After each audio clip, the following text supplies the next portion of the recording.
नमस्कार, मैं हूं आशीष वर्मा। मॉर्निंग कॉल में आपका स्वागत है। चलिए, शुक्रवार की सुबह तो इस बहुत एक्शन पैक्ड हफ्ते का कल्मिनेशन होना है आज। हफ्ते का आखिरी कारोबारी सत्र या यूं कह लीजिए वीकेंड से पहले का आज का सेशन है और गजब का मोमेंटम भारतीय बाजार में बना हुआ है। ये कल का बाजार आप लोगों की स्क्रीन्स पर है, लेकिन हफ्ते भर का निफ्टी दिखा सकें या निफ्टी की मैपिंग दिखा सकें डॉक्टर साहब तो ज्यादा बेहतर, क्योंकि कल था बैक टू बैक इस हफ्ते का चौथा ट्रेडिंग सेशन और बैक टू बैक चौथा दिन जब मजबूती के साथ भारतीय बाजार में कामकाज होता हुआ नजर आया। हर दिन तेजी थी। निफ्टी बैंक का प्रदर्शन आप लोगों की स्क्रीन्स पर आएगा इस पूरे हफ्ते का। डॉक्टर साहब वो ग्राफिक्स होंगे आपके पास बने हुए, देखिए किस तरह की तेजी थी। और कल भी अच्छे ग्लोबल संकेतों के बीच में गैप अप के साथ भारतीय बाजारों ने शुरुआत करी। बहुत लोग ये मान के चल रहे थे उस गैप अप वो फिजल आउट होता हुआ नजर आएगा, पर सबके सरप्राइज में वो गैप अप के बाद कंसोलिडेशन और फाइनली और तेजी टूल पकड़ी और दिन के हाईस पे जाके कल वीकली एक्सपायरी हुई। ऑलमोस्ट पौने 2% से ज्यादा का उछाल था कल निफ्टी में। आपकी स्क्रीन पर 211 अंक का उछाल था और बैंक निफ्टी कल फिर वापस टूल पकड़ता हुआ नजर आया। 2% से ज्यादा की मजबूती देखने को मिली है। तो बहुत तगड़े मोमेंटम के बाद आज के जो संकेत हैं वो क्विकली जरा स्क्रीन पर लेकर आऊं। मोमेंटम ग्लोबल इक्विटी मार्केट्स में कंटिन्यू और ये चार्ज जो है ना शुरुआत यूएस ने कर रखी है। यूएस में अनसर्टेनिटी है, प्रेसिडेंशियल इलेक्शंस को लेकर अभी भी अनिश्चितता है, काउंटिंग जारी है, कोर्ट जाया जा रहा है, रोड पे लोग उतर आए हैं। इन सब माहौल के बीच में इक्विटी मार्केट देखिए वहां पे 2 से 2.5% की मजबूती के साथ का 2 से।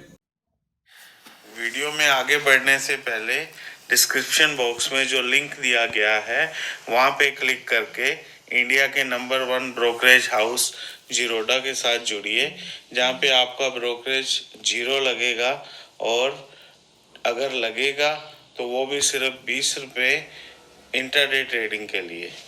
2.5 से ज्यादा परसेंट की मजबूती के साथ कामकाज होता हुआ तो मोमेंटम इंटैक्ट है। तब और अब आप लोग की स्क्रीन पर आएगा। हमने डाइजेस्ट करा था 350 पॉइंट डाउ की रैली, 550 पॉइंट की दरअसल डाउ में कल एक्चुअल सेशन में रैली देखने को मिली। हाँ, लेकिन क्या हुआ, आज सुबह डाउ फ्यूचर 100 पॉइंट नीचे दिखा रहा है। तो दरअसल जो हमने डाइजेस्ट करा था मोटा मोटी वहीं पर डाउ से संकेत आ रहे हैं। और आज जब थोड़ी सी वीकनेस प्रॉफिट टेकिंग की इंडिकेशन तो एसजीएक्स निफ्टी हफ्ते के आखिरी में दिखा रहा है एक फ्लैट स्लाइटली रेड नोट पर, लेकिन एकदम फ्लैट इंडिकेशन से शुरुआत होने के। रेड कहना गलत होगा वो आपकी स्क्रीन पर, बल्कि लो लेवल से कुछ रिकवरी भी आ रही है। हो सकता है इस कार्यक्रम में अनिल जी की कमेंट्री के बाद हरे निशान में नजर आने लगे आपको, लेकिन एक फ्लैट ओपनिंग इंडिकेशन थे पिछले कई दिनों के अच्छे मोमेंटम के बाद। तो क्या अपडेट है यूएस से, क्या चल रहा है, नीरज जी से समझ लिया जाएगा और फिर वीरू से समझा जाएगा कि आज की फिर स्ट्रैटेजी क्या होनी चाहिए। इस तगड़े मोमेंटम के बाद कैसे चेस करूं, अभी भी अपसाइड्स हैं क्या इस मार्केट्स में, या कई लोग अब पुट लेने की बात कर रहे हैं, नीचे को डाउन साइड हेजिंग करने की बात कर रहे हैं, या एक रिवर्सल के इंडिकेशंस की बात कर रहे हैं। नजर तो नहीं आ रहा स्क्रीन पे, लेकिन ऐसा कुछ डेटा में है। कैसे स्ट्रेटेजाइज करना है ये वीरू से समझूंगा। लेकिन नीरज जी आगे क्या बाइडेन साहब, अभी मामला अटका हुआ है। मामला भी अटका हुआ है, मतलब बहुत क्लोज है वो। काउंटिंग चल रही है, कई राज्यों में बढ़त उनकी बनी हुई है। मोदी जी अगली मुलाकात में ईवीएम मशीन्स क्यों नहीं बेचाते वहां पे? मैं तो कह रहा हूँ कि भारतीय चुनाव आयोग को ले से कहे वहां चुनाव कंडक्ट करा दे। बेटर पॉलिसी, बहुत मजाक चल रहा है इस पे। ट्विटर पे वो अपडेट, ट्विटर पे और व्हाट्सएप पे अपडेट भी था वहां का, और हमारा कंपैरिजन और हम कितना ब्यूटीफुली कंडक्ट करते हैं इतने बड़े पॉपुलेशन। ये इसी को कहते हैं ना, संविधान में या बहुत सारी जगहों की चीजों की परंपराएं चलती हैं। अब ये वहाँ परंपरा नहीं, बैलेट से ही करना चाहिए। क्यों करना चाहिए बैलेट से? टेक्नोलॉजी का जमाना है, ईवीएम मशीन है आपके पास। ये बात है कि फील आता है बैलेट से, है ना? हम लोग 4-5 दिन से लगे हुए हैं ना एक मूवमेंट को कैच करने। ये थ्रिल है, ये मजा है। लेकिन चीजें इसलिए फंसी हुई लग रही है क्योंकि 2 जगह से, हालांकि ट्रम्प का वो रिजेक्ट कर दिया गया काउंटिंग रोकने के लिए जो उन्होंने अपील की थी, लेकिन 2 और जगह वो पहुंच गए हैं और झगड़े की स्थिति बन रही है। तो जिस तरीके से नंबर लगातार वो आगे पहुंच रहे हैं, बाइडेन बहुत ही करीब है वहां पे। अनाउंसमेंट, मान लीजिए अनाउंसमेंट क्या होगा, इलेक्टोरल कॉलेज में मान लीजिए आपके पास ज्यादा आ गए, तब भी जब तक वो सारे लीगल हर्डर्स जो क्रिएट किए जा रहे हैं वो नहीं खत्म होते, तब तक ये झंझट बना रहेगा। हालांकि अभी तक जो है ट्रम्प को किसी कोर्ट से ऐसी राहत मिलती हुई दिख नहीं रही है। हाँ, कई जगह अभी इन्होंने जो काउंटिंग रोकने की बात कही थी वो मानी नहीं गई 2 जगहों पे। अगर रिकाउंटिंग का मुकदमा दायर करते हैं कि नहीं फिर से गिनी जाए सारी वोट्स, वो हो सकता है एक्सेप्ट हो जाए, अगर वो होती है तो फिर झंझट हो जाएगा, लंबा खींचेगा। तो इसलिए अभी भी मुश्किल फंसी हुई है।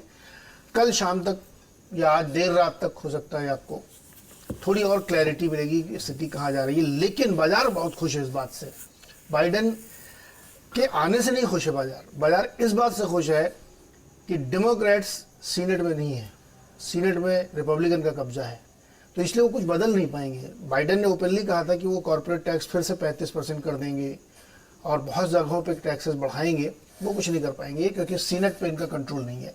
ओनली रीजन है कि मार्केट रिजॉइस कर रहा है।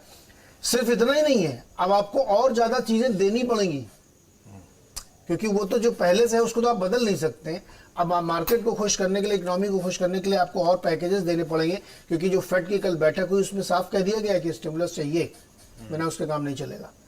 तो जो भी जीत अभी स्टेटस को है और अभी स्टेटस को है, लेकिन वो कह रहे हैं कि कोरोना की वजह से दिक्कतें हैं, आपको एक और स्टिमुलस देना पड़ सकता है। तो बाइडेन साहब के सामने एक चैलेंज है कि पुराना तो बदल नहीं पा रहा बाइडेन, और दो मार्केट ये रिजॉइस कर रहा है। इसलिए 300 पॉइंट की रैली चल रही। कहाँ पे?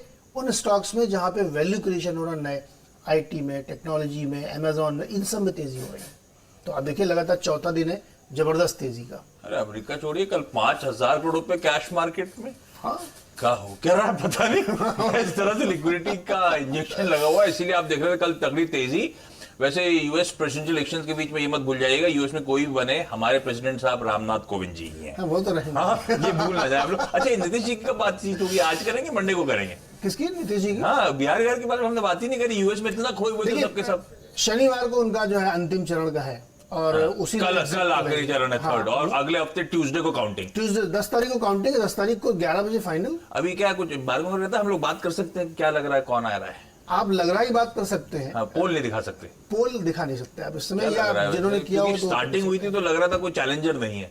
अब कोर्स ये चलता चलते अब लग रहा है कि सीरियस चैलेंज आ गया। नहीं, बहुत टफ फाइट है। जिस तरह की अपील कर रहे हैं नीतीश जी ने कहा कि अब मेरा आखिरी चुनाव है, हाँ, अंत भला तो सब भला, ये सब इमोशनल अपील आदमी तब करता है जब उसको थोड़ा सा डामाडोल दिखता है कि भैया किसी तरह जीत लो बस। हाँ, तो चलिए थोड़ा टफ फाइट है, इसमें कोई शक नहीं। इस पे बातचीत होगी, इस पे बातचीत और होगी। आज 12:30 बजे का मंडे को स्पेशल करेंगे हम लोग बात इस पे। हाँ, लेकिन आज 12:30 का स्पेशल भी इसी पे करेंगे। अब हो गया यूएस। बिहार से हाँ, बिहार के बारे में बात करेंगे भैया आज 12:30 का स्पेशल जुड़िएगा। लेकिन चलिए ये सब साल ये मार्केट वार्केट हो गया, वीरू से समझ लिया जाए कि अब इस तरह की तगड़ी लिक्विडिटी के साथ अब लॉजिक कुछ और कह रहा है, स्क्रीन कुछ और कह रही है। वीरू कैसे अप्रोच करूं इस मार्केट को भाई? देखिए, लॉजिक ये कह रहा है कि पूरे हफ्ते इस चुनाव प्रक्रिया में भी और नतीजों के बाद भी रोकड़ा खूब तहजीब से, अगर आप देखें, इन मार्केट्स को चेस कर रहा है। करीब 5300 करोड़ रुपए की बाइंग कैश में एफआईज की, इसका लगभग 60% लिक्विडेट किया डीआईज ने, लेकिन कोई प्रेशर नहीं था उसका। आशीष, एक चीज है याद रखिएगा, कल मैं ओपनिंग और पोस्ट ओपनिंग 12 बजे के आंकड़ों का इंतजार कर रहा था कि क्या करूं, और उसके बाद मैंने एक ऑप्शन भी लिया कि ठीक है 12,100 की कॉल ले लीजिए, 150 की कॉल ले लीजिए। कल मैं देखना ये चाह रहा था कि 12,000 के ऊपर इंस्टीट्यूशंस क्या कर रहे हैं। 5300 करोड़ रुपए की कैश की बाइंग, 3400 करोड़ रुपए का इंडेक्स। तो आप जो 5,000 का आंकड़ा कह रहे थे ना, वो एग्जैक्टली है 8,000 करोड़ रुपए का आंकड़ा, क्योंकि 3400 करोड़ रुपए का इंडेक्स खरीदा और 588 करोड़ रुपए का स्टॉक फ्यूचर्स खरीदा। 25,000 कॉन्ट्रैक्ट एफआईज लॉन्ग गए हैं निफ्टी पे, और स्टॉक फ्यूचर्स में 14,000 कॉन्ट्रैक्ट। तो क्वांटम ऑफ लिक्विडिटी देखिए आशीष, इसके आगे आपको नतमस्तक होना ही पड़ेगा। और एक और चीज आशीष, कल 9:15 से लेकर 2 बजे के बीच में जब मैंने वो ऑप्शन लिया, मेरे को एक चीज देखनी थी, वो ये थी कि 12,000 पे पुट राइटर आ रहा है कि नहीं। तो जिस वीकली कॉन्ट्रैक्ट में और जिस मंथली कॉन्ट्रैक्ट में आज हम ट्रेड करेंगे, उसमें 12,000 के पुट में करीब करीब 30 लाख आउटस्टैंडिंग हुए है। ये है क्रक्स। एक चीज है, अब देखिए, कल के हमारे लॉन्ग थे, आज भी आप लॉन्ग हैं। याद रखिए, कल के लॉन्ग्स, ऑप्शन लॉन्ग्स को 12,200, 220 के जोन में एक बार बुक कीजिएगा और फिर डिप्स का वेट कीजिए। डिप्स कहां तक? 12,000, 12,050, 12,080, इन डिप्स का इंतजार कीजिए। लॉजिक आशीष ये है कि इतने बड़े स्ट्रॉन्ग मोमेंटम के बाद ये स्टैट्स कहते हैं कि ऑल टाइम हाई विजिबल है, लेकिन उस ऑल टाइम हाई को छूने के लिए हमें एक बेस की जरूरत है। जैसे हमने पहला बेस बनाया 11,550 पे, अब हमें यहां पे बेस की जरूरत है 12,000 के जोन में, 12,050 के जोन में, 12,100 के जोन में। तो 220, 200 ये प्रॉफिट बुकिंग का जोन। वेट फॉर टिप्स, फिर फ्यूचर और ऑप्शन लीजिए, लेकिन लॉजिक ये कहता है कि 220 पे और 220 पे आपका पुट कॉल रेशियो आशीष 1.8 और 1.9 की ट्रेजेक्टरी में लाइकली होगा, तो वो एक हल्का सा ओवरबॉट बाजार होगा, तो वहां पे बुक कीजिए, डिप्स का इंतजार कीजिए। निफ्टी बैंक में भी सेम केस है आशीष। निफ्टी बैंक बहुत चल चुका है, इंडिकेटर्स काफी ओवरबॉट हैं।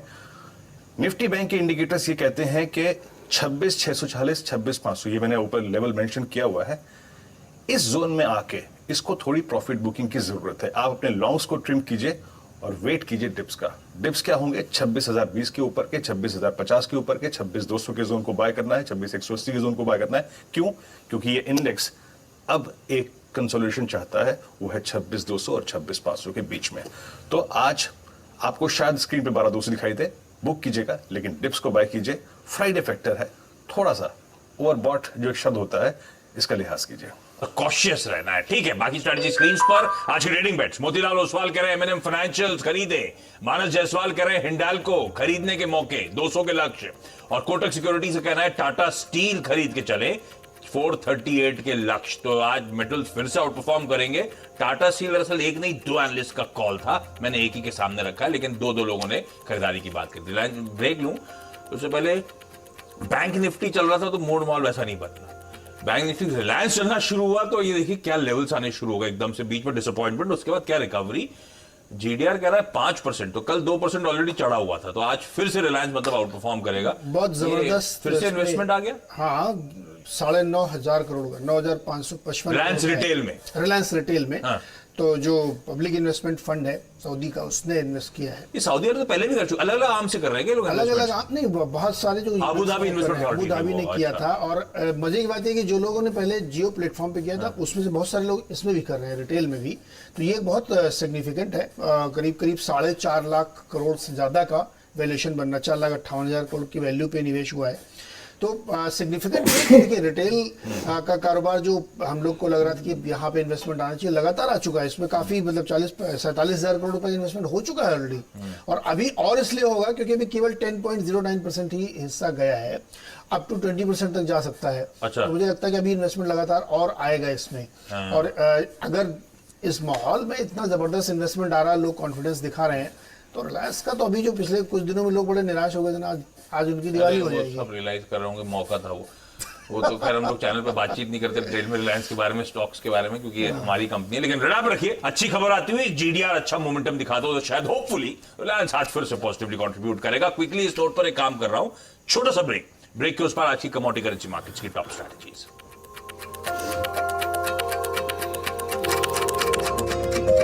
चलिए ब्रेक के बाद आपका स्वागत है। कमोडिटी स्ट्रैटेजीज आप लोग को आपकी स्क्रीन पे नजर आएंगी कुमार जी ग्रुप की तरफ से स्ट्रैटेजीज, और थोड़ा सा कॉशियस टोन, अंडरटोन नजर आई थी आपको वीरू की कमेंट्री में।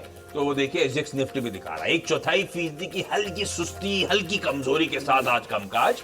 तो ऊपरी स्तरों पे प्रॉफिट बुकिंग, बाजार में डिप्स आते हैं तो फिर से खरीदारी करने के मौके, इस तरह से अप्रोच करेगा इस बाजार को। इस नोट पर आज के मॉर्निंग कॉल में इतना ही।